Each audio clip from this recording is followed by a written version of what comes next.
Tuhan bersamamu dan bersama rohmu. Inilah Injil suci menurut Markus. Dimuliakanlah Tuhan.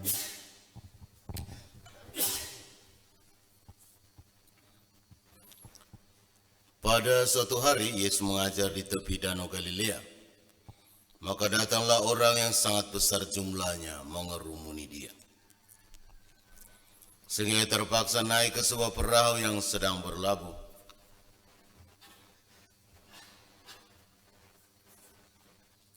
Lalu duduk di situ. Sedangkan semua orang banyak itu ada di darat, di tepi danau itu. Dan Yesus mengajarkan banyak hal kepada mereka dalam bentuk perumpamaan. Dalam ajarannya itu, Yesus berkata kepada mereka, "Dengarlah, adalah seorang penabur keluar untuk menabur. Pada waktu yang menabur, sebagian benih itu jatuh di pinggir jalan. Lalu datanglah burung dan memakannya sampai habis. Sebagian jatuh di tanah yang berbatu-batu, yang tidak banyak tanahnya. Lalu benih itu pun segera tumbuh, lalu tak karena tanahnya tipis. Tetapi sesudah matahari terbit, layulah ia dan menjadi kering karena tidak berakar. Sebagian lagi jatuh di tengah semak duri, lalu makin besarlah semak itu dan menghimpitnya sampai mati, sehingga benih itu tidak berbuah. Dan sebagian jatuh di tanah yang baik, lalu tumbuh dengan subur dan berbuah. Hasilnya ada yang 30 kali lipat, ada yang 60 kali lipat, ada yang 100 kali lipat." Dan Yesus bersabda lagi, "Siapa mempunyai telinga untuk mendengar, hendaklah ia mendengar." Ketika Yesus sendirian, pengikut-pengikutnya dan ke-12 muridnya menanyakan arti perumpamaan itu, jawabnya, "Kepadamu telah diberikan rahasia kerajaan Allah, tetapi kepada orang-orang luar segala sesuatu disampaikan dalam perumpamaan, supaya sekalipun melihat, mereka tidak menanggap, sekalipun mendengar, mereka tidak mengerti. Biar mereka jangan berbalik dan mendapat ampun." Lalu Yesus berkata kepada mereka, "Tidakkah kamu mengerti perumpamaan ini? Kalau demikian, bagaimana kamu dapat memahami semua perumpamaan yang lain? Penabur itu menaburkan sabda. Orang-orang di pinggir jalan tempat sabda itu ditaburkan ialah mereka yang mendengarkan sabda. Lalu datanglah iblis mengambil sabda yang baru ditaburkan di dalam hati mereka. Demikian juga yang ditaburkan di tanah yang berbatu-batu ialah orang-orang yang mendengarkan sabda itu dan segera menerimanya dengan gembira. Tetapi sabda itu tidak berakar dan tahan sebentar saja. Apabila kemudian datang penindasan atau penganiayaan karena sabda itu, mereka segera murtad.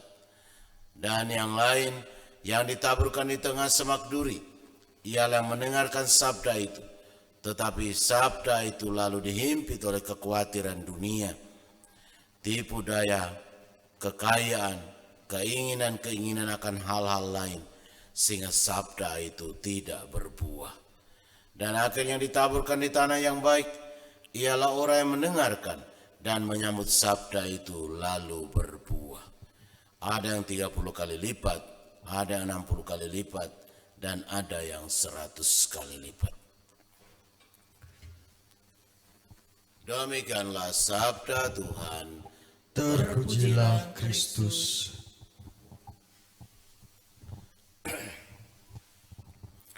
Bapak, Ibu, saudara-saudari umat beriman yang terkasih dalam Kristus. Siapa bertelinga, hendaklah ia mendengarkan.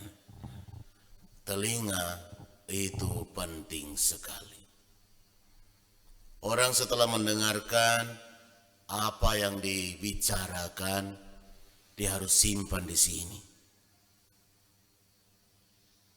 Lalu dibawa juga disimpan di sini, di hati. Simpan di pikiran dan simpan di hati.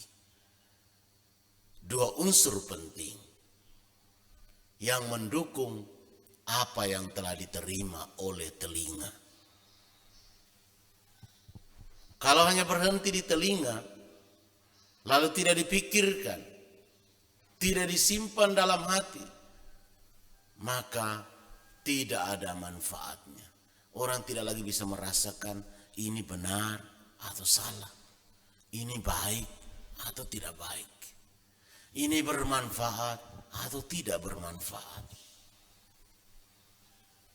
Maka setelah telinga mendengarkan, maka pikiran harus mengolah. Hati juga harus turut mengolahnya. Kapan waktu yang tepat? Tidak semua hal baik itu bisa disampaikan pada saat itu. Kadang-kadang ada hal yang harus ditahan, rem. Dirasa cocok waktunya baru diomongkan. Kita tidak bisa menyampaikan atau tagih utang pada saat orang sementara berduka. Tunggu dulu. Setelah selesai penguburan, mungkin baru bisa tagih utang. Atau kita tidak bisa datang pesta dansa, pesta joget, goyang-goyang di rumah orang berduka. Tidak bisa. Walaupun mungkin kita ada lagi syukuran, anak kita dan kebetulan bertetangga. Bisa saja kalau kita mau katakan, ya kan kami lagi bersyukur. Tapi kan di sebelah ada orang mati. Dan telinga kita kan sudah mendengarkan orang menangis. Maka telinga harus menerima semua itu, diolah di pikiran. Benar ke tidak? Hati juga baik ke tidak kalau saat ini kami tetap melanjutkan. Orang yang bisa merasakan, orang yang bisa menilai situasi ini baik atau tidak, ini benar atau tidak, apa yang dibicarakan ini bermanfaat untuk saya atau tidak, maka kita akan mengambil hikmah positifnya. Kita ajarkan seorang anak tentang bagaimana hemat soal uang sekolah, hemat uang jajan, belanja tidak usah habis. Atau seorang bapak, kita ajarkan uangmu jangan sampai hanya habis untuk beli rokok. Itu kalau hanya sekedar telinga yang dengar, lalu tidak diolah dengan pikiran yang baik dan sehat, hati yang bersih dan murni, tidak ada manfaatnya. Dia akan katakan, Romo hanya omong saja. Kan ini saya punya uang, bukan Romo punya uang. Yang habis uangnya saya, bukan uangnya Romo. Padahal sebenarnya uang itu bisa dipakai untuk beli garam, beli beras, untuk makan bersama. Apa yang didengarkan dalam firman Tuhan, semuanya berkaitan dengan ajaran-ajaran untuk kebaikan bersama. Bonum comune. Bukan kebaikan pribadi. Maka bonum comune hanya bisa dicapai kalau semua anggota keluarga itu berpikiran bersih, hati murni. Sehingga apa yang diterima oleh telinga diolah baik-baik.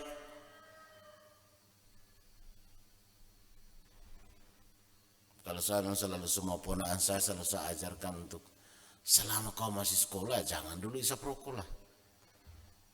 Karena apa? Uang aja kau masih minta dari kita. Bagaimana kau bisa pakai beli rokok?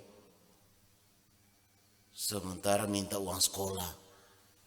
Ternyata di sela-sela itu kau pakai untuk beli yang lain-lain. Artinya kau tidak tertib.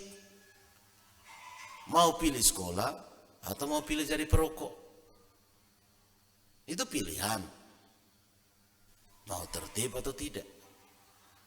Maka Bapak Ibu Saudara-saudari, firman Tuhan selalu berkaitan bagaimana bonum comune, kebaikan bersama termasuk juga kebaikan pribadi.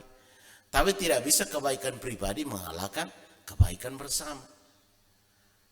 Maka Santo Thomas Aquino berkata, kalau engkau mau mengetahui jalan kemana engkau harus pergi, ajaklah Kristus jalan bersamamu, karena dia adalah jalan itu sendiri.